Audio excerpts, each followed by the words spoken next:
এবার রাজধানীর খিলগাঁও বাজারে আগুন, ফায়ার সার্ভিসের 15টি ইউনিট ও স্থানীয়দের 3 ঘন্টার চেষ্টায় নিয়ন্ত্রণে, ব্যাপক ক্ষয়ক্ষতি।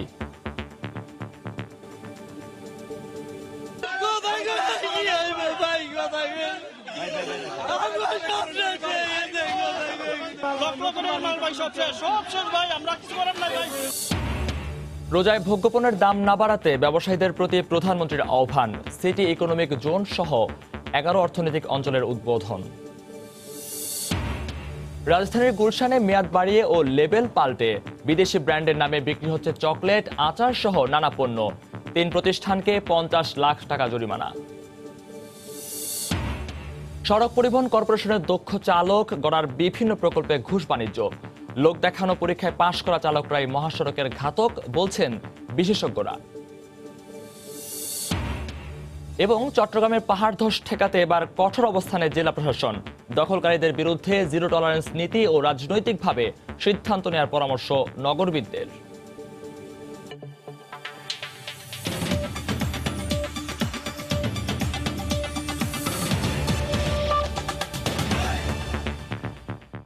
সময় সংবাদের সঙ্গে আছি আমি মহিউদ্দিন মথু।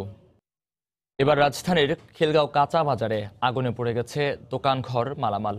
ফায়ার সার্ভিসের 15টি ইউনিটের 3 ঘন্টার চেষ্টায় ভোর 6টার দিকে আগুন নিয়ন্ত্রণ আসে। ফায়ার সার্ভিস বলছে, কয়েকদিন আগে মার্কেট কর্তৃপক্ষকে সতর্ক করা হলেও তারা কোনো ব্যবস্থা নেননি। তবে সূত্রপাত সম্পর্কে এখনও কিছু জানাতে পারেনি দমকল বাহিনী।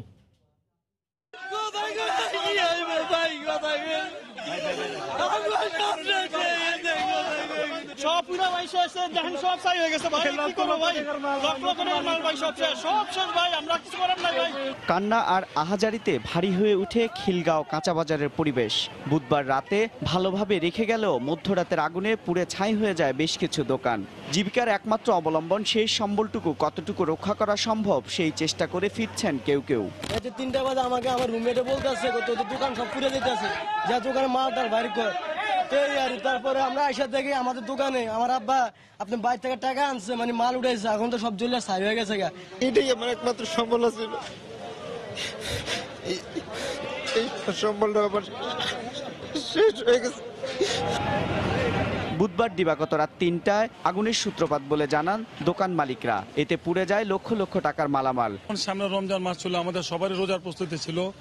দোকানে সবারই 3-4 গুণ বেশি মাল ছিল, যেখানে 5 লাখ টাকা ছিল সেখানে 20 লাখ টাকার মাল ছিল। এতটুকু সম্ভব ছিল একেবারে নিষ্ঠ হয়ে গেছে জীবনে। আমার আর 2 টাকা আমার কোনো মানে চালার মতো আমার জীবনে নাই, একেবারে ফতর হয়ে গেছে জীবনের জন্য। ক্ষতির পরিমাণ অধিক, মানে সীমা ছাড়া ক্ষতি হয়ে গেছে। এখন অনেকে দেখেন হার্টপিল অবস্থা খারাপ, মানে অনেকে কান্নায় ভেঙে পড়ছে। এক একজনের 40, 50, 60 লাখ, 70 লাখ টাকার মাল। ফায়ার সার্ভিসের 15টি ইউনিটে 3 ঘন্টা চেষ্টায় আগুন নিয়ন্ত্রণে আসে। বৈদ্যুতিক শর্ট সার্কিট থেকে আগুন লাগার আশঙ্কা করছেন ব্যবসায়ীরা। আমরা শুনতে পারছি এটা ইলেকট্রিক ফায়ার সার্ভিস, মানে ফায়ারিং থেকে জিনিসটা সূত্রপাত ঘটনা আর কি।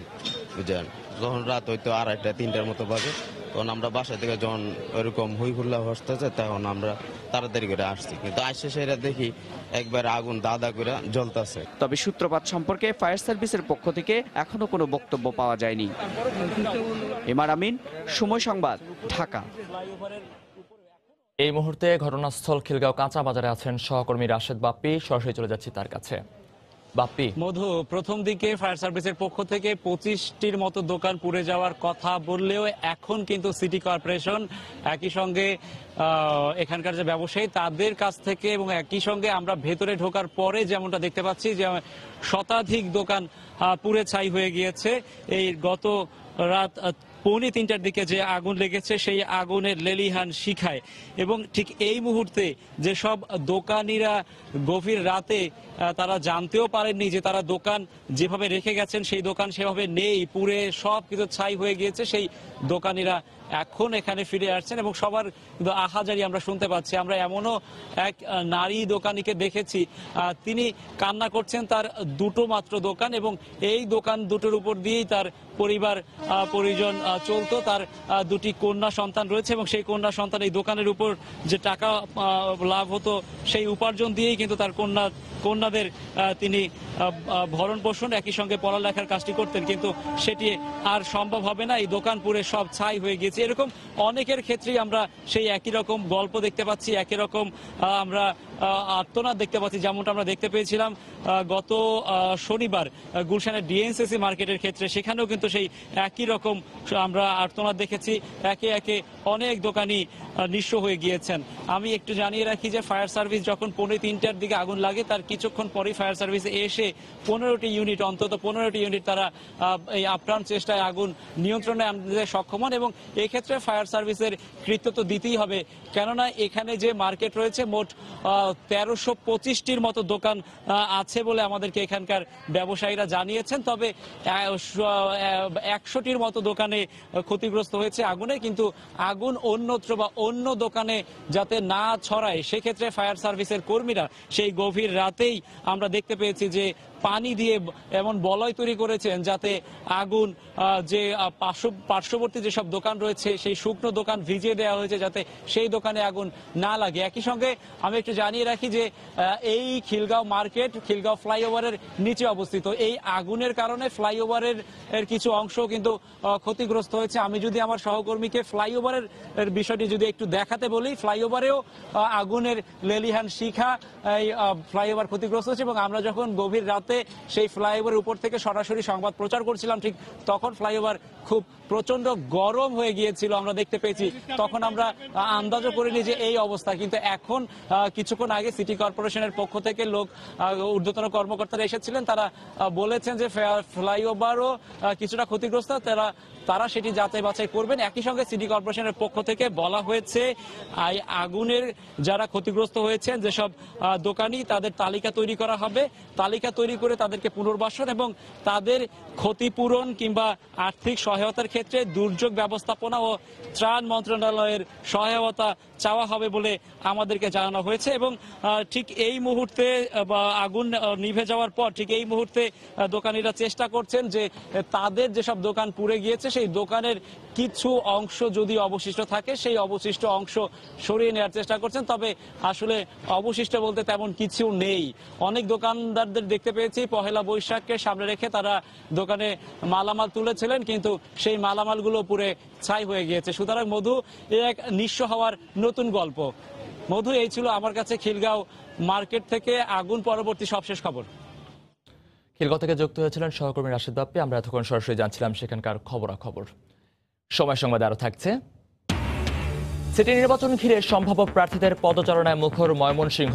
মেয়র পদে আগ্রহী আওয়ামী লীগ ও জাতীয় পার্টির একাধিক প্রার্থী। বিএনপি তাকিয়ে আছে কেন্দ্রের দিকে। আসন্ন রমজান মাসে ভোগ্যপণ্যের দাম না বাড়াতে ব্যবসায়ীদের প্রতি আহ্বান জানিয়েছেন প্রধানমন্ত্রী শেখ হাসিনা।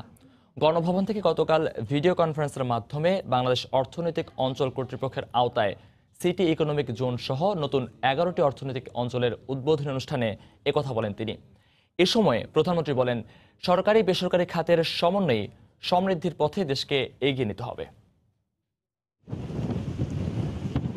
দেশব্যাপী বিনিয়োগ ছড়িয়ে দিতে 2010 সালে বাংলাদেশ অর্থনৈতিক অঞ্চল কর্তৃপক্ষ প্রতিষ্ঠা করে আওয়ামী লীগ সরকার। তারপর থেকে দেশের আনাচে কানাচে নানা অবকাঠামোগত উন্নয়নে এখন বাস্তবায়নের পথে 28টি অর্থনৈতিক অঞ্চল।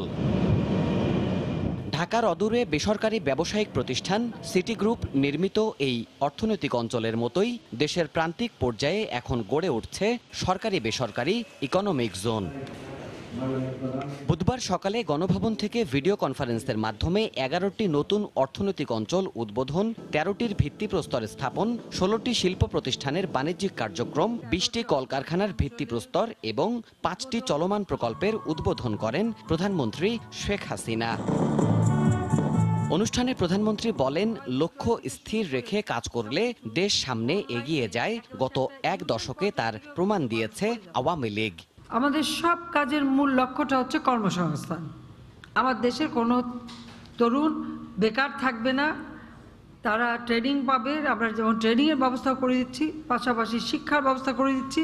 আমাদের এখন এগিয়ে যাওয়ার পালা। এই এগিয়ে যাওয়ার গতিশীলতা আমাদের ধরে রাখতে হবে। এ সময় সরকারি বেসরকারি উদ্যোগের সমন্বয়েই সমৃদ্ধ দেশ গড়ে তুলতে হবে উল্লেখ করে রোজায় ভোগ্যপণ্যের বাজার স্থিতিশীল রাখতে ব্যবসায়ীদের আহ্বান জানান তিনি। সামনে রোজা, ওই চিনির সমস্যা যেন না হয়, তেলের সমস্যা যেন না হয়, সেটা একটু ভালোভাবে দেখবেন। সবার কাছে এই অনুরোধটা থাকবে যে সেই রোজায় যেন কোনো খাবার জিনিসের দাম না বাড়ে আর কোনো সংকট দেখা না দেয়। পরে অর্থনৈতিক অঞ্চল সংশ্লিষ্ট 6 জেলায় উদ্যোক্তা ও স্থানীয়দের সঙ্গে কথা বলেন প্রধানমন্ত্রী। এ সময় নতুন অর্থনৈতিক অঞ্চলের আনুষ্ঠানিক যাত্রা শুরুর দিনে বিনিয়োগ বাড়ানো ও নতুন কর্মসংস্থান তৈরির অঙ্গীকার করেন উদ্যোক্তারা। দেশের শীর্ষস্থানীয় শিল্প প্রতিষ্ঠান সিটি গ্রুপের চেয়ারম্যান আশা করছেন প্রায় 20,000 মানুষের কর্মসংস্থানের সুযোগ সৃষ্টি হবে সিটি ইকোনমিক জোনে। আমরা প্রায় 5,000 কোটি টাকা বিনিয়োগ করেছি। আরও 15,000 কোটি টাকা বিনিয়োগ করার জন্য পরিকল্পনা করেছি। বর্তমানে আমরা আনুমানিক 8,000 লোকের কর্মসংস্থান করেছি। এর মধ্যে প্রায় 1,000 মহিলা কর্মী আছেন। ইকোনমি জোনের কাজ সম্পন্ন হলে আরও প্রায় 12,000 লোকের কর্মসংস্থান হবে আশা করি। এছাড়া প্রতিটি অর্থনৈতিক অঞ্চলে ভূমির স্থানীয় মালিক ও প্রতিবন্ধীদের কাজের সুযোগ তৈরি করে দিতে বিনিয়োগকারীদের নির্দেশ দেন সরকার প্রধান। প্রত্যেকটা ইকোনমিক জোনে, ইন্ডাস্ট্রিতে কেউ না কেউ প্রতিবন্ধীদের চাকরির ব্যবস্থা করে দেবে। দেবাশিস রায়, সময় সংবাদ, ঢাকা। গণমাধ্যম নিয়ন্ত্রণ করে সরকার জনগণের মধ্যে বিভ্রান্তি ছড়ানোর চেষ্টা চালাচ্ছে বলে অভিযোগ করেছেন বিএনপির মহাসচিব মির্জা ফখরুল ইসলাম আলমগীর। দলের নেতাকর্মীদের বিভ্রান্ত না হওয়ার পরামর্শ দিয়ে আন্দোলনের জন্য প্রস্তুতি হওয়ার আহ্বান জানান তিনি। 90-এর দশকের ছাত্রনেতাদের নিয়ে গতকাল জাতীয় প্রেস ক্লাবে আয়োজিত আলোচনা অনুষ্ঠানে তিনি একথা বলেন। এই মিডিয়া এখন নিয়ন্ত্রিত মিডিয়া। আপনারা লক্ষ্য করে দেখবেন যেখানে বিরোধী দলের খবর এখন সবচেয়ে কম ছাপা হয় 3য় পৃষ্ঠায় বা 4র্থ পৃষ্ঠায়। আপনাদের প্রিয় ইলেকট্রনিক মিডিয়া, এখানে 1 সেকেন্ড 2 সেকেন্ড আপনাদের খবর দেওয়া হয়। এই সরকারের অপচেষ্টা হচ্ছে যে জনগণকে বিভ্রান্ত করে, যারা জনগণকে শক্তি নিয়ে এগোতে চায় তাদেরকে বিভ্রান্ত করা। আজকে আমাদের মধ্যে বিভ্রান্তি সৃষ্টি করার চেষ্টা করা হচ্ছে বিভিন্নভাবে। আমাদের উচিত হবে যে কোনো সময়ে যে কোনো লড়াইয়ে যেন অংশ নিতে পারে তার জন্য নিজেকে তৈরি করা, প্রস্তুত করা। প্যারোলে মুক্তির বিষয়ে বেগম জিয়া এবং তার পরিবারের পক্ষ থেকে কোনো আবেদন করা হয়নি বলে জানিয়েছেন আইনজীবীরা। সরকারের পক্ষ থেকে এই বিষয়ে কোনো প্রস্তাব দেয়া হয়নি বলেও জানান তারা। বিচার বিভাগের উপর সরকারের হস্তক্ষেপের কারণে আইনি প্রক্রিয়ায় মুক্তি বিলম্বিত হচ্ছে বলে অভিযোগ তাদের। গতকাল দুপুরে সুপ্রিম কোর্ট বারে ব্রিফিংয়ে কথা বলেন তারা। বেগম খালেদার পক্ষ থেকে বা তার পরিবারের পক্ষ থেকে কোনো দরখাস্ত প্যারোলের জন্য দেওয়া হয়নি, আর সরকার থেকে কোনো প্রস্তাব এখনো দেওয়া হয়নি। এটা কি কারণে পত্রপত্রিকা আসছে, কারা আনতেছে আমরা জানি না। আইনগতভাবে লড়ে যাচ্ছি। আমরা বেল পেয়ে বলেছিলাম বেগম খালেদা জিয়ার বিরুদ্ধে আর কোনো মামলা নাই, তার মুক্তি পেতে কোনো বাধা নাই, কিন্তু তারপরেই আবার একটা মামলায় সৌন অ্যারেস্ট আসে। তাহলে পরে বুঝতে হবে সরকারের সদিচ্ছা নাই। পহেলা বৈশাখে মঙ্গল শোভাযাত্রায় মুখোশ পরা যাবে না। সন্ধ্যা 6টার আগে শেষ করতে হবে উন্মুক্ত স্থানের অনুষ্ঠান। গতকাল দুপুরে সচিবালয়ে পহেলা বৈশাখের নিরাপত্তা সংশ্লিষ্ট বৈঠকের পর ব্রিফিংয়ে একথা জানান স্বরাষ্ট্রমন্ত্রী আসাদুজ্জামান খান কামাল। এরকম কোনো সংবাদ পাইনি, তো আমাদের নিরাপত্তা বাহিনী সবসময় প্রস্তুত থাকবে এবং তারা যে কোনো চ্যালেঞ্জ মোকাবেলার জন্য তারা প্রস্তুত থাকবে। বাংলা নববর্ষ সম্পর্কে অপপ্রচার রোধে ফেসবুক, টুইটার সহ সামাজিক যোগাযোগ ব্যবস্থা মনিটর করা হবে। আমাদের ফায়ার সার্ভিসে আমাদের মাননীয় প্রধানমন্ত্রীর পরিকল্পনা রয়েছে, ফায়ার সার্ভিসে সেই বিশেষ ধরনের হেলিকপ্টার তারা ক্রয় করবে, যাতে করে রেস্কিউ এবং এই অগ্নি নির্বাপন দুটোই হবে। ঘুষ বাণিজ্যের প্রমাণ পাওয়া গেছে সড়ক পরিবহন কর্পোরেশনের দক্ষ চালক গড়ে তোলার বিভিন্ন প্রকল্পে। ঘুষের বিনিময়ে প্রশিক্ষণার্থীদের পাশ করিয়ে দিচ্ছে কর্পোরেশনের কিছু প্রশিক্ষক। সড়ক আইন না মেনে লোক দেখানো পরীক্ষায় পাশ করা এসব চালক মহাসড়কে এক একজন ঘাতক হিসেবে আবির্ভূত হতে পারে বলে আশঙ্কা বিশেষজ্ঞদের। আজহার লিমনের রিপোর্ট, ছবি তুলেছেন ওমর ফারুক।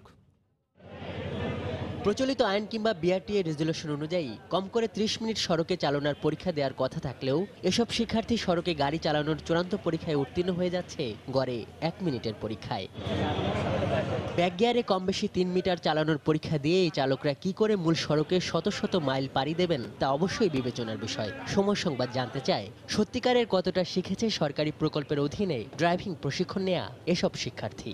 100%-এর মধ্যে আমরা 10% আসলে ড্রাইভিং শিখতে পারিনি। 4 মাসে প্রায় 1-1.5 মাসের মতো ওইভাবে চলে গেছে। লাস্ট 20 দিনের মতো আমাদের 10 মিনিট করে দিছে। সব স্টুডেন্ট প্রত্যেকদিন ড্রাইভ করতে পারে না। 2500 টাকা করে নিছে, যে এটা দিলে নাকি পাস করা যাবে। আমরা তো তৃতীয় ব্যাচ, এর আগে যে 2টা ব্যাচ গেছে ওনারা বলছে যে এটা না দিলে নাকি লাইসেন্স হয় না। ঘুষের বিনিময়ে লাইসেন্স পরীক্ষায় পাশ করিয়ে দেওয়ার এসব অভিযোগ অস্বীকার করে পরীক্ষা নিতে আসা বিআরটিএর প্রতিনিধি সহ বোর্ডের সংশ্লিষ্ট সদস্যরা। আমরা যে নেমে পরীক্ষা নিচ্ছি এখানে তো অসঙ্গতি হওয়ার কোনো প্রশ্নই আসে না। ঘুষের বিনিময়ে চালকদের লাইসেন্স প্রদানের অভিযোগ আসলে নতুন কিছু নয়।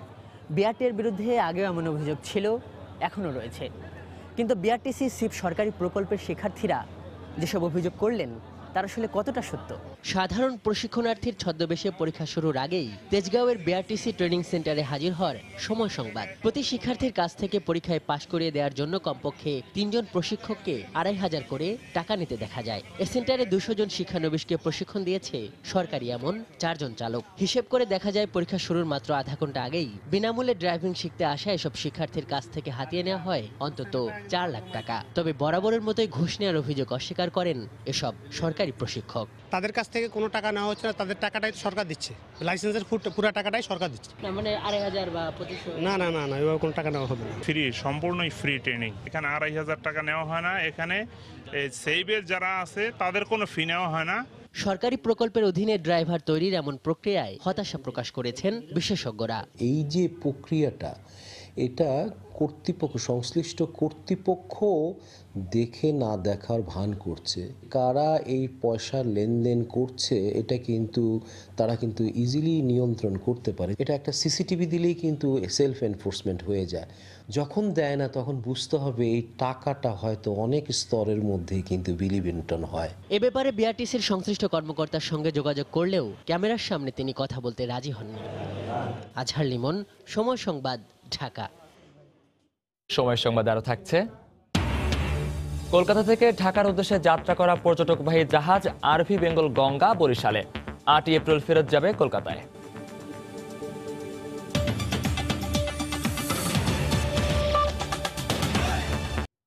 আসছে বর্ষায় চট্টগ্রামে পাহাড় ধস ঠেকাতে এবার কঠোর অবস্থান নিতে যাচ্ছে জেলা প্রশাসন। পাহাড়ের ঢালে ঝুঁকিপূর্ণভাবে বসবাসকারী পরিবারের সংখ্যা ও ভূমিদস্যুদের তালিকা চেয়ে ইতোমধ্যে 6 ভূমি সার্কেলের সহকারী কমিশনারকে চিঠি দিয়েছে প্রশাসন।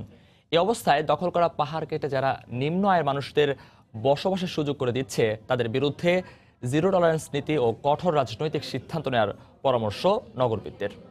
আশরাফুল আলম মামুনের ক্যামেরায় শফিকুল আলমের প্রতিবেদন। সর্বশেষ 2018 সালের 15 অক্টোবর চট্টগ্রাম নগরীর ফয়েজ লেকে পাহাড় ধসে মারা যায় একই পরিবারে 3 জন সহ মোট 4 জন। 2017 সালে জুনে চট্টগ্রাম সহ 3 পার্বত্য জেলায় মারা যায় 132 জন। গত 12 বছরে মৃত্যু হয় অন্তত 400 জনের বেশি। পাহাড়ে যখন মৃত্যুর মিছিল তখন তা ঠেকাতে আসন্ন বর্ষার আগে শক্ত অবস্থান নিতে যাচ্ছে জেলা প্রশাসন। পাহাড়ের পাদদেশে বসবাসকারীদের তালিকা চেয়ে 6 এসিল্যান্ডের কাছে চিঠি দিয়েছে সংস্থাটি। প্রতি বছরে আমরা সেটা তাদেরকে সচেতন করার জন্য মাইকিং করে থাকি। আমরা বিভিন্ন সংস্থাগুলোকে আমরা চিঠি দিয়ে তাদের যে সংযোগগুলো আছে বিভিন্ন, যেমন ইউটিলিটি সার্ভিসেস যেগুলো আছে সেগুলো বিচ্ছিন্ন করার জন্য আমরা এগুলো চিঠি দিয়ে থাকি। কিন্তু তারপরেও আসলে তারা এতটা ভয় পায় না। জেলা প্রশাসনের চিঠি পেয়ে বর্ষার আগে পাহাড়ে বসবাসকারীদের সরাতে জোরে সোরে প্রস্তুতি নিচ্ছে ভূমি সার্কেলের সহকারী কমিশনাররা। আমাদের কাছে একটা তালিকা আছে যে আমরা কারা কারা ঝুঁকিপূর্ণভাবে বসবাস করছে, আমরা আবার নতুন করে তালিকা করে তারপরে আমরা পরবর্তী কার্যক্রম গ্রহণ করব। যারা ঝুঁকিপূর্ণভাবে বসবাস করছেন তাদেরকে সরিয়ে নেওয়ার ব্যবস্থা করব। আইনের সঠিক প্রয়োগ করে ভূমিচক্রের সদস্যদের শাস্তির আওতায় আনার পাশাপাশি কঠোর পদক্ষেপ নেওয়ার আহ্বান জানান এই নগরবিদ। যদি আন্তরিকভাবে সবাই চায়, প্রশাসন এবং পাশাপাশি একটা কঠোর রাজনৈতিক সিদ্ধান্ত, আমার মনে হয় সমস্যার সমাধান সম্ভব। চট্টগ্রামে মতিঝর্ণা, বাটালি হিল, টাঙ্কির পাহাড় সহ ঝুঁকিপূর্ণ 28টি পাহাড়ের ঢালে 1 লাখের বেশি মানুষ বসবাস করছে, আর 3 পার্বত্য জেলায় এর পরিমাণ 2 লাখের বেশি। শফিকুল আলম, সময় সংবাদ, চট্টগ্রাম। নবগঠিত ময়মনসিংহ সিটি কর্পোরেশনের নির্বাচন 5 মে। নির্বাচন কেন্দ্র করে সম্ভাব্য প্রার্থীদের পদচারণায় মুখর সিটি কর্পোরেশন এলাকা। মেয়র পদে আওয়ামী লীগ ও জাতীয় পার্টিতে একাধিক প্রার্থী দলীয় মনোনয়ন পেতে কাজ করছেন। তবে এ নির্বাচন নিয়ে বিএনপি তাকিয়ে আছে কেন্দ্রের দিকে। এদিকে নতুন সিটি কর্পোরেশনের প্রথম নির্বাচনে সব দলের অংশগ্রহণ এবং যোগ্য প্রার্থীদের দলীয় মনোনয়ন দেওয়ার দাবি ভোটারদের। সাইমা আকন্দের ক্যামেরায় হারুনুর রশিদের রিপোর্ট। ময়মনসিংহ সিটি কর্পোরেশনের তফসিল ঘোষণার পর সরব হয়ে উঠেছে ময়মনসিংহের রাজনীতি। সবার আগ্রহের কেন্দ্রবিন্দু এখন সিটি নির্বাচন। নির্বাচনে মেয়র পদে দলীয় মনোনয়ন পেতে আওয়ামী লীগের সম্ভাব্য প্রার্থীরা স্থানীয় ও কেন্দ্রে চালাচ্ছেন জোর তৎপরতা। মনোনয়নের লড়াইয়ে আছেন সাবেক পৌর মেয়র ও সিটি কর্পোরেশনের প্রশাসক ইকরামুল হক টিটু, মহানগর আওয়ামী লীগের সভাপতি এহতেশামুল আলম ও সাধারণ সম্পাদক মহিতুর রহমান শান্ত। তবে মনোনয়ন যাকেই দেয়া হোক তার পক্ষেই কাজ করবেন বলে জানান তারা। পাশে থাকার চেষ্টা করেছি, সুখে দুঃখে, উন্নয়নে, বিভিন্ন সভা সমাবেশ, রাজনৈতিক কর্মকাণ্ডে সর্বত্রভাবেই আমি সর্বোচ্চ উজাড় করে আমি কাজ করার চেষ্টা করছি। কোনো বিদ্রোহ প্রার্থীর পক্ষে কাজ করার কোনো সুযোগ হয় নাই, আর নিজে বিদ্রোহ প্রার্থীর পক্ষে উঠে না। আমি বঙ্গবন্ধুর আদর্শের সৈনিক, দল যাকে নমিনেশন দেবে তার পক্ষে আমি সর্বাত্মক কাজ করব। এদিকে সিটি কর্পোরেশন নির্বাচন নিয়ে নীরব বিএনপি তাকিয়ে আছে কেন্দ্রের দিকে। আর একাধিক প্রার্থী নির্বাচনে অংশ নিতে আগ্রহী বলে জানান জাতীয় পার্টির নেতারা। আমি বিশ্বাস করি, আমার দল বিশ্বাস করে যে এই বর্তমান সরকারের অধীনে কোনো নির্বাচন সুষ্ঠু হবে না। সুতরাং সেই নির্বাচনে যাওয়া কোনো অর্থ হয় না, যেহেতু জনগণের মতামত প্রতিফলিত হবে না। জাতীয় পার্টির সিদ্ধান্ত অনুযায়ী যাকে মনোনয়ন দেয়, আমাদের একাধিক প্রার্থী রয়েছে, আমাদের সেই প্রার্থী ময়মনসিংহের এই মহানগরের ভোটারদের কাছে প্রার্থী হিসাবে হাজির হবেন। নতুন সিটি কর্পোরেশনের প্রথম নির্বাচনে সব দলের অংশগ্রহণ চান ভোটাররা। 5টি বছর যাকে কাছে পাবে এমন নেতৃত্বকেই আমরা সিটি কর্পোরেশনবাসী, এলাকাবাসী চাই। যেহেতু এটা প্রথম নির্বাচন, এখানে পরিচ্ছন্ন লোকগুলা নমিনেশন পাক এবং পরিচ্ছন্ন লোকগুলাই যেন আসে। নির্বাচনটা শান্তি শৃঙ্খলভাবে চাই, আমরা সবাই যাতে ভোট দিতে পারি। তফসিল অনুযায়ী নির্বাচনে মেয়র, 33টি সাধারণ ও 11টি সংরক্ষিত মহিলা কাউন্সিলর পদে মনোনয়নপত্র জমা দেওয়ার শেষ তারিখ 8 এপ্রিল, যাচাই বাছাই 10 এপ্রিল এবং প্রত্যাহার 17 এপ্রিল। আর 130টি ভোট কেন্দ্রের সবকটিতেই ইভিএমে ভোট গ্রহণ করা হবে। হারুনুর রশিদ, সময় সংবাদ, ময়মনসিংহ। রাজধানীর অভিজাত এলাকা গুলশানে বাসা ভাড়া নিয়ে তৈরি করা হচ্ছে বিদেশি ব্র্যান্ডের নকল পণ্য। এছাড়া মেয়াদবিহীন পণ্যে নতুন সিল দেয়া, অবৈধভাবে বাজারজাত করা সহ বিভিন্ন অভিযোগে 3টি প্রতিষ্ঠানকে 50 লাখ টাকা জরিমানা করে র্যাবের ভ্রাম্যমাণ আদালত। এছাড়া 2 জনকে দেয়া হয় 1 বছর করে কারাদণ্ড। এই মেশিনের মাধ্যমে পণ্যের গায়ে বসানো হচ্ছে মেয়াদের সিল। মেয়াদ শেষ হয়ে গেলেও ইচ্ছেমতো তারিখ বসানোর জন্য রয়েছে এমন স্বয়ংক্রিয় সংখ্যা। এছাড়া বিভিন্ন বিদেশি দামি ব্র্যান্ডের প্যাকেট রয়েছে এমন সিলও। এভাবেই ঘরের মধ্যে বসে অবৈধভাবে তৈরি করা হচ্ছে আন্তর্জাতিক মানের সব পণ্য। রাজধানীর অভিজাত এলাকা গুলশানে বাসা ভাড়া নিয়ে তৈরি হচ্ছে এসব পণ্য। বুধবার দিনভর র্যাবের ভ্রাম্যমাণ আদালত ও বিএসটিআইয়ের যৌথ অভিযানে ধরা পড়ে এমন অনিয়মের চিত্র। র্যাব জানায় জেকে মার্কেটিং নামের এই প্রতিষ্ঠানটি বিভিন্ন চকলেট, আচারে বিদেশি নামি দামি ব্র্যান্ডের লেবেল লাগিয়ে বাজারজাত করত। এ সময় প্রতিষ্ঠানটির মালিক ও কর্মচারীকে 1 বছরের জেল ও 10 লাখ টাকা জরিমানা করে ভ্রাম্যমাণ আদালত। প্রায় 10টা পণ্য আমাদের মেয়াদের প্রোডাক্ট আছে, যেগুলোতে আমরা কোনো এক্সপায়ার ডেট ঠিকভাবে পাই নাই। থাইল্যান্ডের বেশ কিছু প্রোডাক্ট তারা এখানে নকল করছে একটি বিষয়, আর দ্বিতীয়ত হচ্ছে তার অন্যান্য প্রোডাক্টের ক্ষেত্রে তারা মানে মেয়াদ উত্তীর্ণের তারিখ দেওয়ার ক্ষেত্রে একটা জালিয়াতি করেছে। যে পণ্যটা মেয়াদ উত্তীর্ণের তারিখ হচ্ছে তো মার্চ 2019 সালে, সেটি হচ্ছে তাহলে মেয়াদ বাড়িয়ে দিয়ে তারা হচ্ছে কি অগাস্ট 2019 করে দিচ্ছে, এরকম বেশ টেম্পারিং করেছে। তো এবং তাদের সকল প্রোডাক্টই কাজটি করেছে। তো এই অপরাধের কারণে এই প্রতিষ্ঠানকে 10 লক্ষ টাকা জরিমানা এবং 2 জনকে 1 বছর বিনাশ্রম কারাদণ্ড করা হয়েছে। এর আগে মেয়াদবিহীন পণ্যে নতুন মেয়াদের সিল লাগানো, বিএসটিআইয়ের অনুমোদন ছাড়া পণ্য বাজারজাত করার দায়ে 38 লাখ টাকা জরিমানা করা হয় মাওলা ট্রেডার্স নামের সরবরাহকারী প্রতিষ্ঠানকে। ভিনেগার রয়েছে, তারপরে কিছু মাশরুম আইটেম, আরও বেশ কয়েকটা আইটেম রয়েছে, যে আইটেমগুলি আসলে এখানে মেয়াদ উত্তীর্ণ হয়ে যাওয়ার পরে তারা 1 বছরের মেয়াদ বাড়িয়ে দিয়েছে, নতুন করে দিন তারিখ লাগিয়ে দিয়ে, যদিও কার্টুনের গায়ে কিন্তু লেখা রয়েছে এক্সপায়ার। এছাড়া কাপড়ের রং খাবারে মেশানোর অপরাধে রাতুল স্টোরকে 2 লাখ টাকা জরিমানা করে ভ্রাম্যমাণ আদালত। তোহা খান তামিম, সময় সংবাদ, ঢাকা। কলকাতা থেকে ঢাকার উদ্দেশ্যে ছেড়ে আসা বিদেশি পর্যটকবাহী জাহাজ আরভি বেঙ্গল গঙ্গা এখন বরিশাল নদীবন্দরে অবস্থান করছে। এই মুহূর্তে সেখানে আছেন রিপোর্টার ফেরদাউস সোহাগ। সরাসরি চলে যাচ্ছি তার কাছে। সোহাগ, ধন্যবাদ মধু আপনাকে। আমরা জাহাজটির পাশেই রয়েছে, আর কিছুক্ষণের মধ্যে জাহাজটি বরিশাল থেকে চাঁদপুর উদ্দেশ্যে যাত্রা করবে, তারপরে নারায়ণগঞ্জ এবং তারপরে ঢাকা পৌঁছবে। ঢাকা থেকে 8 তারিখ জাহাজটি আবার ইন্ডিয়ার উদ্দেশ্যে যাত্রা করার কথা রয়েছে। আমরা যেটা এখানে জাহাজের যারা রয়েছেন তাদের সঙ্গে কথা বলে যেটা জানতে পেরেছি, কিছুক্ষণ আগেই তারা পৌঁছেছেন। তারা বরিশালের বিভিন্ন জায়গা ভ্রমণ করেছেন এবং ভ্রমণ করে আমরা যেটা দেখেছি যে বরিশালের স্থানীয় কিছু জিনিসপত্র রয়েছে, যেমন লাউ শাক, কচু শাক, এরকম কিছু জিনিস তারা কিনে নিয়েছেন, যেটি আমরা কিছুক্ষণ আগে যেটা দেখতে পেয়েছি। জাহাজের মধ্যে যারা রয়েছেন তারা কিন্তু আর অপেক্ষা করছেন, আর কিছু সময়ের মধ্যে তারা বরিশাল থেকে যাত্রা করবেন। এজন্য এখানে আমরা যেটা দেখতে পেয়েছি যে ইন্ডিয়ান, আমেরিকান এবং কানাডিয়ান সহ বিভিন্ন দেশের 19 জন পর্যটক এখানে রয়েছেন এবং এই পর্যটকদের মধ্যে কিন্তু বেশ আনন্দ আমরা দেখতে পেয়েছি। তারা বরিশালের যেসব জায়গায় ভ্রমণ করেছেন সেটি ভ্রমণ করে তাদের মধ্যে আমরা কিন্তু যেটা দেখতে পেয়েছি যে তারা খুব তাদের অনুভূতির কথা জানিয়েছেন, আমাদের সঙ্গে শেয়ার করেছেন। তারা যেটা বলেছেন যে তাদের অনুভূতিটা অত্যন্ত সুন্দর এবং সুখকর।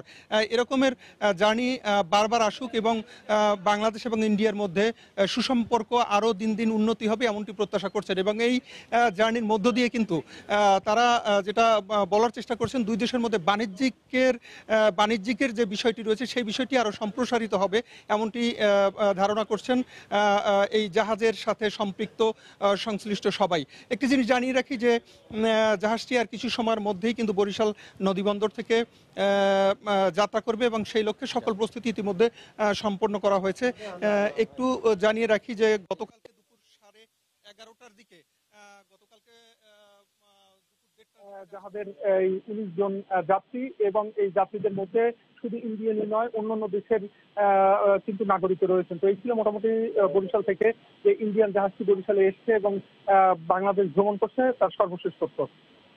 মজুরি কমিশন বাস্তবায়ন ও বকেয়া বেতন পরিশোধ সহ 9 দফা দাবিতে খুলনা, চট্টগ্রাম, রাজশাহী ও সিরাজগঞ্জে 72 ঘন্টার ধর্মঘট পালন করছে রাষ্ট্রায়ত্ত পাটকল শ্রমিকরা। সকালে ধর্মঘটের শেষ দিনে তৃতীয় দিনের মতো খুলনার 9টি রাষ্ট্রায়ত্ত পাটকলের শ্রমিকরা কাজে যোগ না দিয়ে প্রতিটি মিলগেটের সামনে জড়ো হন। পরে সেখানে থেকে মিছিল করে খালিশপুরের নতুন রাস্তা মোড়ে গিয়ে আগুন জ্বালিয়ে বিক্ষোভ সমাবেশ করেন। এক পর্যায়ে খুলনা যশোর মহাসড়ক ও রেলপথ অবরোধ করে বিভিন্ন স্লোগান দেন তারা। বন্ধ হয়ে পড়ে সড়ক ও রেল যোগাযোগ। এদিকে চট্টগ্রাম, রাজশাহী ও সিরাজগঞ্জেও মজুরি কমিশনের বাস্তবায়নের দাবিতে বেতন বকেয়া পরিশোধ সহ 9 দফা দাবিতে আন্দোলন করছেন পাটকল শ্রমিকরা। যে কোনো পরিস্থিতি মোকাবেলায় প্রস্তুত রয়েছে আইন শৃঙ্খলা রক্ষাকারী বাহিনীর সদস্যরা।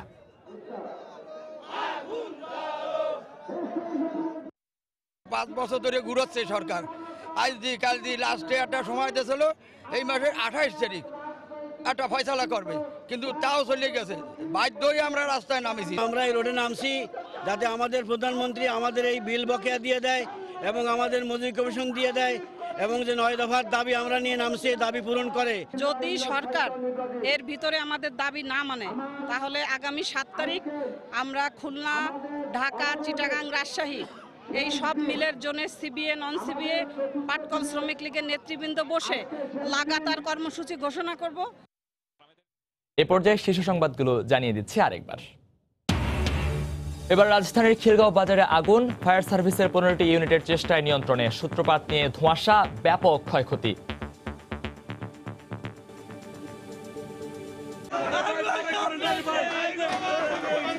রাস্তায় নেমে গেছে, আমার এটাই আমার একমাত্র সম্বল আছে। রোজায় ভোগ্যপণ্যের দাম না বাড়াতে ব্যবসায়ীদের প্রতি প্রধানমন্ত্রীর আহ্বান। সিটি ইকোনমিক জোন সহ 11 অর্থনৈতিক অঞ্চলের উদ্বোধন। মজুরি কমিশন বাস্তবায়ন ও বকেয়া বেতন সহ 9 দফা দাবিতে চলছে রাষ্ট্রায়ত্ত পাটকল শ্রমিকদের 72 ঘন্টার ধর্মঘট। খুলনা যশোর সড়ক ও রেল যোগাযোগ বন্ধ। মাত্র 1 মিনিটের পরীক্ষায় মিলছে ড্রাইভিং লাইসেন্স। সরকারি প্রকল্পের অধীনে ড্রাইভিং প্রশিক্ষণেও গুনতে হচ্ছে টাকা। চালক নয়, তৈরি হচ্ছে মহাসড়কের ঘাতক, বলছেন বিশেষজ্ঞরা। এবং চট্টগ্রামে পাহাড় ধস ঠেকাতে এবার কঠোর অবস্থানে জেলা প্রশাসন। দখলকারীদের বিরুদ্ধে জিরো টলারেন্স নীতি ও রাজনৈতিকভাবে সিদ্ধান্ত নেওয়ার পরামর্শ নগরবিদদের। এই ছিল এখনকার মতো। যে কোনো খবর পেতে ভিজিট করুন সময়নিউজ.tv। আপনার মোবাইলে সময় সংবাদ দেখতে ও সব খবর পেতে ডাউনলোড করুন সময়। এছাড়া এই মাত্র পাওয়া খবর আপনার মোবাইলে পেতে SMS করুন *BN লিখে পাঠিয়ে দিন 16242 নম্বরে। সঙ্গে থাকুন সময়।